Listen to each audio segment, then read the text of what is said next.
Sa araw-araw natin pagsakay sa iba't ibang uri ng mga pampublikong sasakyan, sari-saring mga tao ang ating nakakasalamuha. Pero mahirap sabihin kung sino ang may kakayahang mambiktima ng kapwa. Sa reklamong natanggap ng on-call, mga kung tawagi sobre boys, ang di umano'y magkukunwaring manghihin ng limos. Pero yun pala, may iba silang mas malalang balak. Narito ang buong report sa On-Call Alert.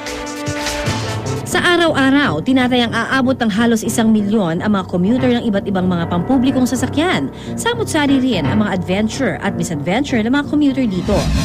Gaya na nangyari kay Jenny C., 19 na taong gulang. Hindi raw niya akalain na mabibiktima siya ng tinaguriang sobre boy nang minsan siyang sumakay ng jeep sa Taft Avenue.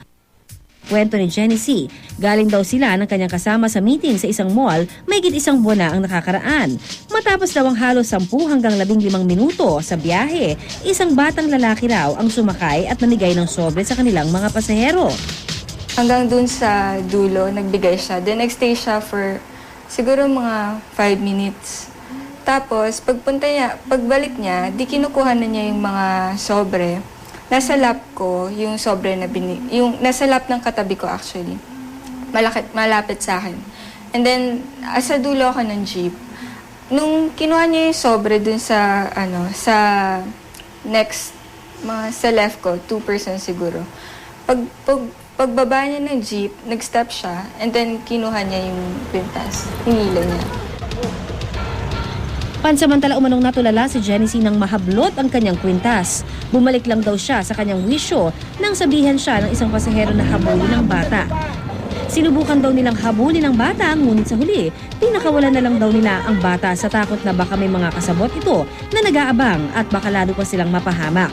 Dagdag pa ni Jenny C., may mga gwardya di umano sa lugar kung saan nangyari ang pagnanakaw.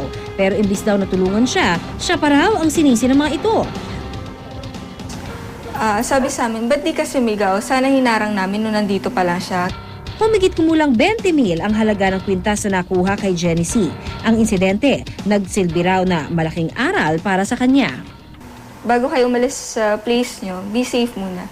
Tanggalin nyo muna yung makaka-attract ng mga hold-uppers, mga snatchers.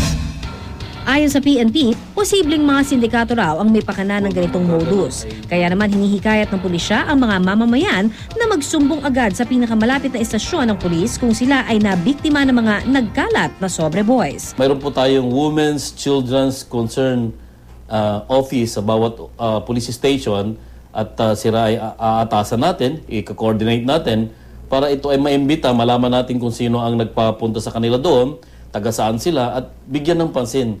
Kasi ito ay utos maaari ng nakakatanda sa mga batang ito at kailangan na itong i-regulate. Kaya paalala ng mga otoridad, doble ingat pa rin ang pinakamabisang paraan upang maiwasang mabiktima ng mga masasamang loob.